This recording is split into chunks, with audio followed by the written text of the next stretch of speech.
princípio, Deus criou o céu e a terra. Gostou logo da sua obra de arte. No entanto, achou-a muito vazia e sem forma. Pensou então como seria bom se depois dos dias viessem as noites, e se depois do sol aparecesse a lua. Foi o que fez.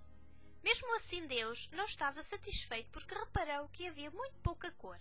Por isso Deus criou o mar, as plantas e as árvores de fruto. E como a noite era tão escura e triste, salpicou-a de estrelas. Estava tão entusiasmado que ordenou que as águas se enchessem de peixes, os céus de pássaros e a terra de feras, animais domésticos e répteis. Depois Deus disse num tom muito grave e sério: façamos o homem à nossa imagem e semelhança, que ele domine os peixes do mar, as aves do céu, os animais domésticos, todas as feras e todos os répteis que rastejam sobre a terra. E foi então que criou o homem e a mulher para que eles fizessem muitos bebés. Em seguida descansou, porque sabes, isto de criar dá muito trabalho. Aconteceu que uns séculos mais tarde apareceu um tal Charles Darwin e disse que afinal não tinha sido nada assim. Claro que quando este menino nasceu, em 1809, ninguém podia adivinhar que ele um dia iria desmentir Deus. Charles veio ao mundo numa família muito rica que vivia numa pequena cidade inglesa. Muitos homens dessa família eram médicos, incluindo o seu pai, que além disso também era um físico famoso. Aliás, o seu pai influenciou muito a sua vida, até porque a mãe morreu quando ele tinha apenas 8 anos. Charles passou a maior parte da sua infância no campo e, por isso, gostava muito de caçar e colecionar insetos. De resto, foi assim que nasceu e cresceu dentro dele o bichinho da ciência. De tal forma que construiu em casa uma espécie de laboratório para fazer experiências. É verdade que desde pequeno Charles gostava de ciência. Porém, só muito raramente se interessava pelas matérias que lhe eram ensinadas na escola e por isso nunca foi bom aluno. Vê lá tu que, embora tivesse uma memória extraordinária, não conseguia aprender línguas e precisava de muito tempo para decorar o que lhe era transmitido pelos professores. Mesmo assim, o pai obrigou-o a ir para a universidade estudar medicina, tal como todos os homens da família tinham feito até àquela altura. Não adiantou muito, pois o nosso rapaz faltava bastante às aulas. Não conseguia ver pinga de sangue e ficava horrorizado só de pensar que um dia teria de operar alguém. Aliás, conta-se que um certo dia fugiu de uma sala de operações quando um dos seus professores estava prestes a operar uma criança sem anestesia. Não admira, portanto, que passado 2 anos tenha desistido de ser médico. Claro que desistir do curso foi uma grande vergonha para a sua família. Todos ficaram muito desiludidos, sobretudo o pai, que não conseguia entender o desinteresse do filho pela medicina. Na realidade, a única preocupação de Charles era aumentar a sua coleção de escaravelhos. Encontrava estes bicharocos nas cascas das árvores e no lixo, e para os levar para casa sem que o pai visse, costumava metê-los no bolso e até mesmo na boca. Nojento, não achas? Só que apanhar escaravelhos não era profissão, e uma vez que ele não queria ser médico, o pai sugeriu que fosse para padre e inscreveu-o num curso de teologia, em que se estuda a religião. Desta vez Charles habituou-se depressa e até gostava. A sua disciplina preferida falava muito de botânica e de história natural, e como ele adorava ciência, correu tudo muito bem. Portanto, pela primeira vez Charles fez a vontade ao pai e terminou o curso. Por essa altura soube por um amigo que havia um navio que ia fazer uma longa viagem científica. Ele queria embarcar, mas primeiro tinha de convencer o pai da importância da expedição. Teve de ser muito teimoso para que o pai aceitasse, pois como todos os pais, também este não queria estar muito tempo longe do seu filho.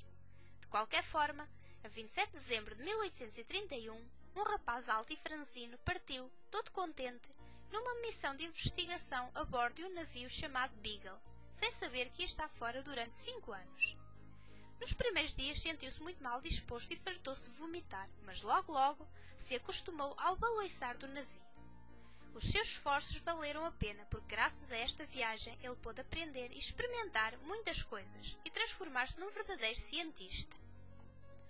Charles conheceu muitos sítios totalmente diferentes de Inglaterra. Esteve em vários países da América do Sul e em muitas ilhas do Oceano Pacífico, mas nenhum outro local o fascinou tanto como as Ilhas Galápagos. Neste arquipélago viu coisas muito interessantes e verdadeiramente impressionantes, como uma criatura de aspecto horrível, suja de uma cor preta, burra e lenta em seus movimentos. Sabes que animal era? Uma espécie de lagarto chamada iguana marinha. No seu diário de viagem, o nosso cientista escreveu ainda sobre tartarugas gigantes, falcões, plantas que cheiravam mal e rochas negras. De resto, foi nas Galápagos que descobriu algumas coisas novas e diferentes sobre os animais.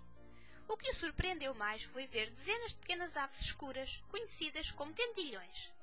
Era estranho que, apesar de parecerem iguais, algumas características destas aves, como o tamanho e a forma do bico, mudassem consoante o local em que o nosso cientista se encontrava.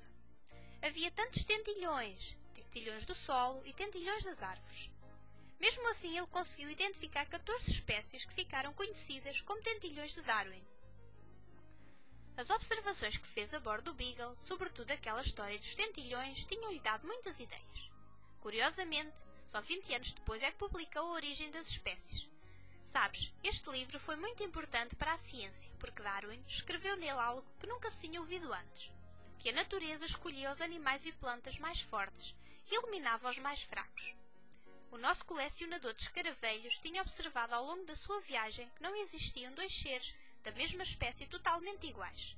Além disso, tinha ficado curioso sobre o porquê de não haver os mesmos animais ou plantas em locais com um habitat parecido.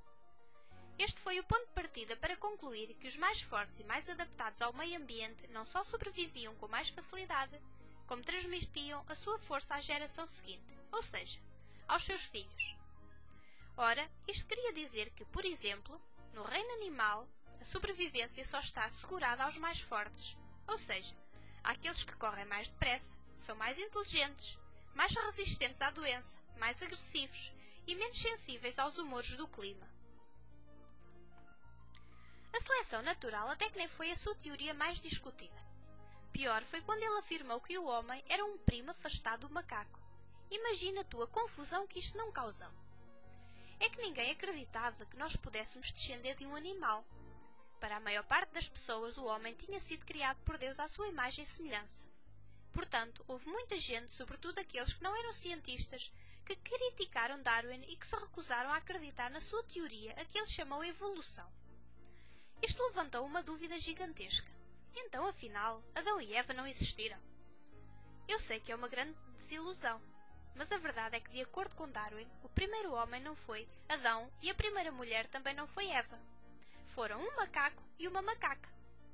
Além disso, se os animais e as plantas se modificavam para poderem sobreviver no seu meio ambiente e se havia espécies que se extinguiam enquanto novas surgiam, então Deus não podia ter criado tudo isso de uma vez só, não era? Mas que grande confusão! De qualquer forma, a evolução foi uma das mais importantes teorias científicas de sempre. Por causa dela, Darwin ficou famoso. E como não estava muito contente com isso, decidiu ir viver para o campo com a sua mulher.